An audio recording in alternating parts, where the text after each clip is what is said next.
Se você aprender a interpretar texto, você passa em qualquer coisa que você quiser. Você passa no vestibular do Enem, você passa na UES, você passa no ITA, você passa em concurso, qualquer concurso que você quiser. Interpretação de texto, aprender a ler.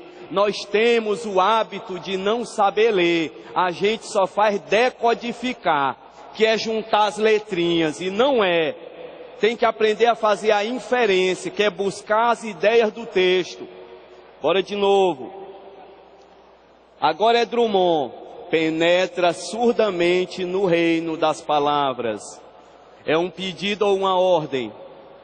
É uma ordem, por quê? Questão de gramática, porque o verbo está no imperativo, ó, sujeito, você. Penetra, na verdade é o tu, né? Tu ou você. Penetra tu no reino das palavras. E o surdamente, qual é a análise sintática de surdamente? Adjunta adverbial de modo. Entra silenciosamente no reino das palavras. Está no sentido denotativo ou conotativo? Conotativo. Como é o reino das palavras? A língua portuguesa conhece a semântica da língua portuguesa. Ok. Aí diz assim, ó.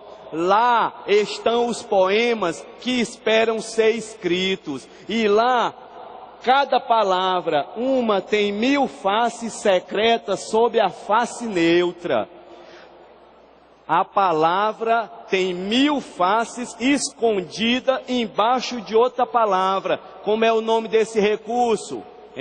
Sinonímia. É o uso de sinônimos. Quando uma palavra tiver vários sentidos, o nome é polissemia. Aparece na sua prova. Então, ó, aquela moça é bonita. Bonita. Aquela moça é bela. A mesma coisa. Aquela moça é formosa, isso. Aí tem só perspectiva temporal. Formosa era uma maneira de elogiar em 1400. Olha, você é muito formosa. Quer dizer, de belas formas. Então é bela. Então bela, bonita, formosa, tudo isso são sinônimos. Então, a palavra tem 1000 faces escondidas naquela face neutra, que é o verbete.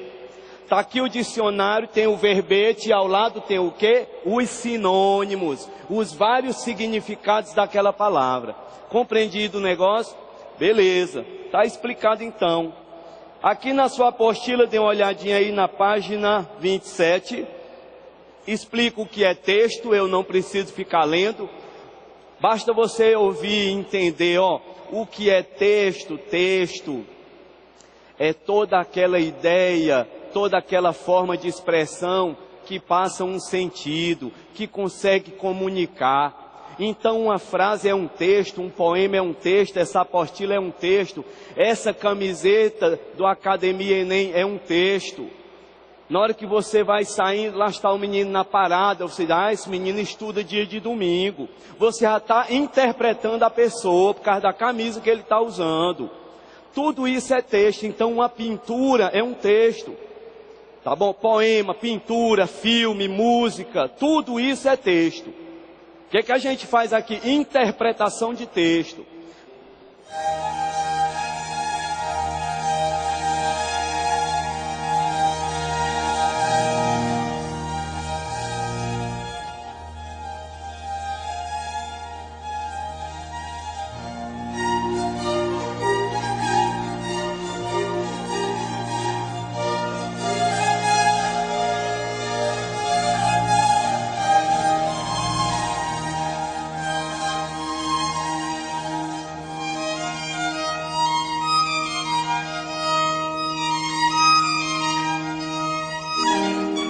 Barroco, o jogo de luz, claro e escuro, o céu, a igreja reunida, a Revolução Francesa, iluminismo, escuridão, claridade, influência barroca, luz e escuridão é barroco, mais barroco. Depois, quando pintarem só isso, você vai ver a diferença. Mas guerra, tratados assinados de paz. Drummond vai fazer um poema só sobre esse quadro. Napoleão Bonaparte, ou seja, o Satanás. Olha aí, pintura religiosa, ó, claro e escuro, barroco. Pintura do iluminismo, neorromantismo principalmente. Expressionismo. Babel, aquela torre famosa lá da Bíblia. Jerônimo Bosch, campo de batalha. Renascimento. Bonaparte.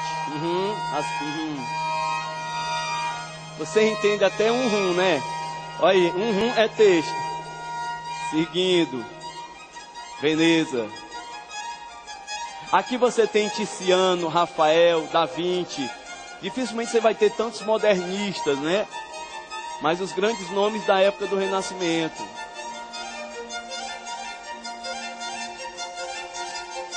Davi. Um Cristo novo. Crucificação. Rainha morrendo. Mais Renascimento. Festim, Rafael, cozinha, a visão realista, os apanhadores no campo de centeio. Tudo isso é texto, porque todo quadro desse passa uma ideia, passa uma mensagem para você. Esse quadro famoso, As Meninas, do Velázquez, Vive em Prova. Mais campo de batalha. O homem pinta normalmente o seu contexto, e o contexto deles é esse, né? De queda de impérios, né? De neoliberalismo, de guerras, o nascimento do filho varão, a menina trabalhando. Isso é um quadro realista, trabalho infantil, né? Olha o Cristo, várias as visões do Cristo, a Santa Ceia do Da Vinci. Os afrescos, que eram aquelas pinturas na parede, ali ó, Platão e Aristóteles conversando. Famosa Mona Lisa e o sorriso ridículo que ninguém nunca decifra. Quadro da Revolução Francesa, a liberdade. Atenção, vamos interpretar, porque às vezes a gente fica achando que tem que ser uma frase, tem que ser uma apostila. Não é isso. Olha, aqui eu tenho um dos quadros mais importantes do mundo. Porque a França era o mundo. Porque em determinados momentos da vida, da arte, da cultura, o mundo é dominado por determinada língua. A língua é um elemento social, cultural e político. Se você não acha, vamos lá, qual era a língua antiga? O hebraico. E a língua da revolução, a do Cristo, o aramaico. E assim vai. Aí depois, e a língua mais antiga de todas é o sânscrito. E dizem que Deus, quando queria punir Lúcifer, colocava o Lúcifer para escrever em sânscrito, porque é difícil demais. Sânscrito, hebraico, aramaico e latim. Quem é que vai dominar o mundo durante séculos? O latim, na expansão do Império Romano. Beleza. E o latim vai cair quando? Diante do francês. A Inglaterra até tentou, mas não conseguiu não. A França vai dominar o mundo pela língua. Os livros que vinham para o Brasil eram em que língua? Em francês. Pergunte ao seu avô. Já que você é jovem. Beleza, pessoa jovem. O francês. E o francês vai dominar até quando? Hein? Até os anos 30, quando a ideologia do Hitler crescer, quando a Alemanha se firmar. Mas a Alemanha não vai vencer. Quem vai ganhar? Os aliados. E os aliados comandados por quem? Pelos Estados Unidos. Aí vem a entrada da língua inglesa. A entrada da língua inglesa você repara nos textos de Clarice Lispector. Pegue um texto do século XIX, a família está sentada almoçando, o que é que tem na mesa? Um jarro de suco. Pegue um conto da Clarice Lispector, 1950, 1960, a família está sentada almoçando, e o que é que tem em cima da mesa? Uma garrafa de Coca-Cola. As personagens femininas, quando estão no livro do século XIX, a roupa de baixo, como é o nome? Lingerie. E no texto da Clarice Lispector, como é o nome lá da roupa de baixo? Baby doll. O que é que você vai reparando? A entrada da língua inglesa no texto brasileiro.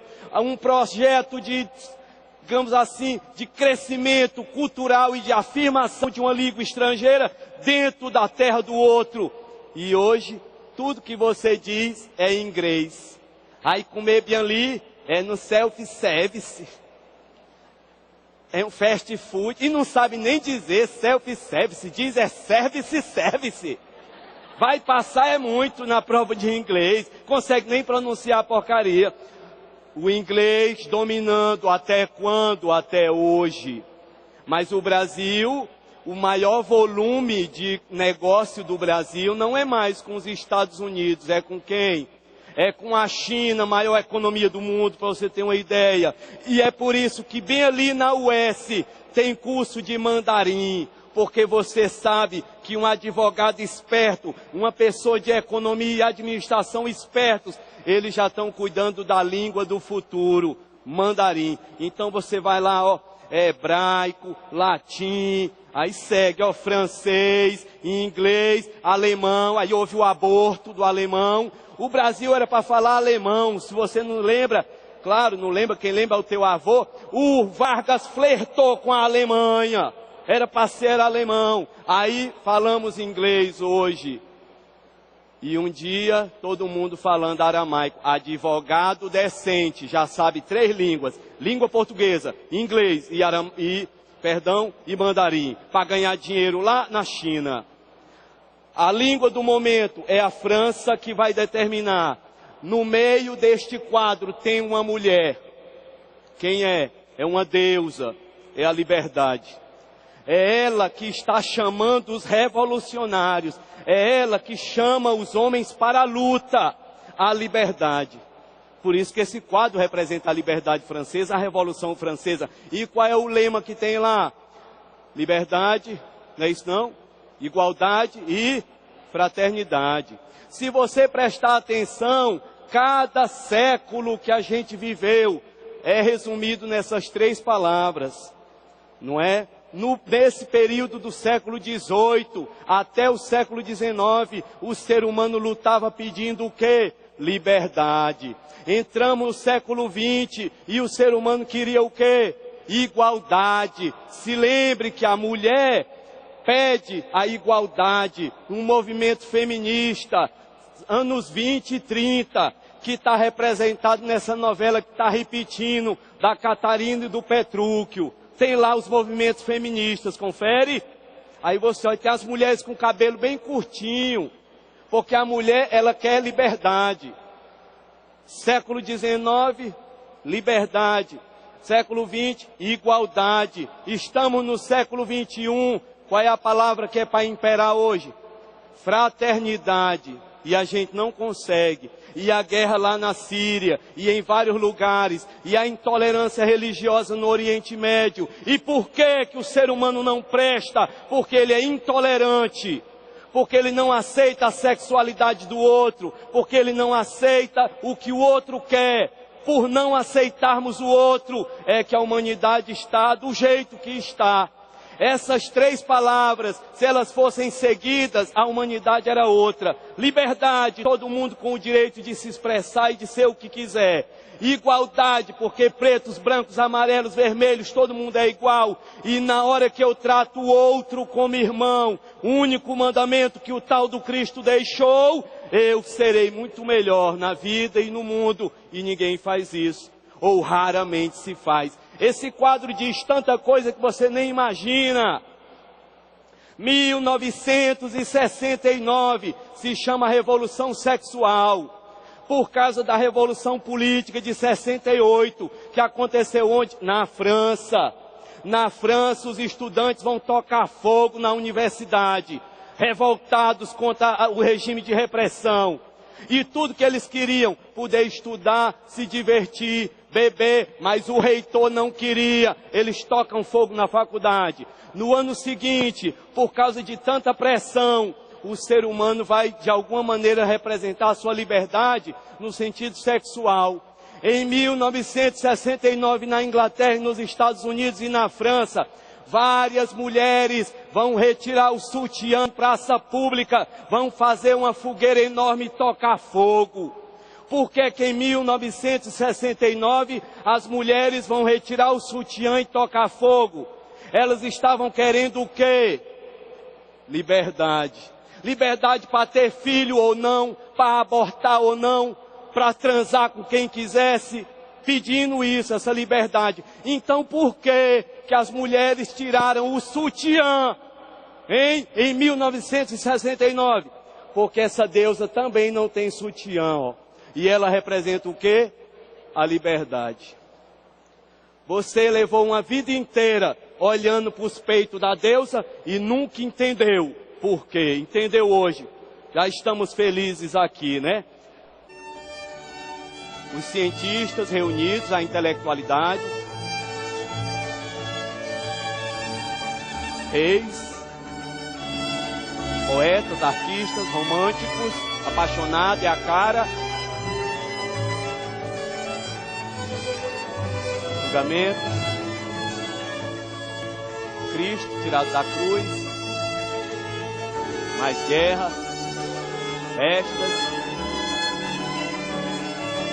transição do barroco para o renascimento, para o neoclassicismo, Jerônimo Bosch, o Jardim das Delícias, realismo, impressionismo. O impressionismo é a pintura forte, trabalho, sofrimento. Se eu não me engano é Richelieu. A crucificação de Pedro, ó, luz e escuridão. Mais guerras.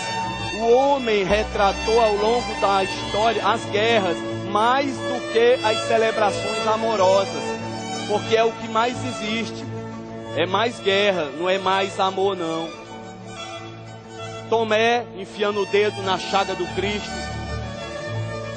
Realismo. Olha o Cristo sendo batizado pelo João Batista, numa visão neoclássica. Mais guerra. A retirada do Cristo.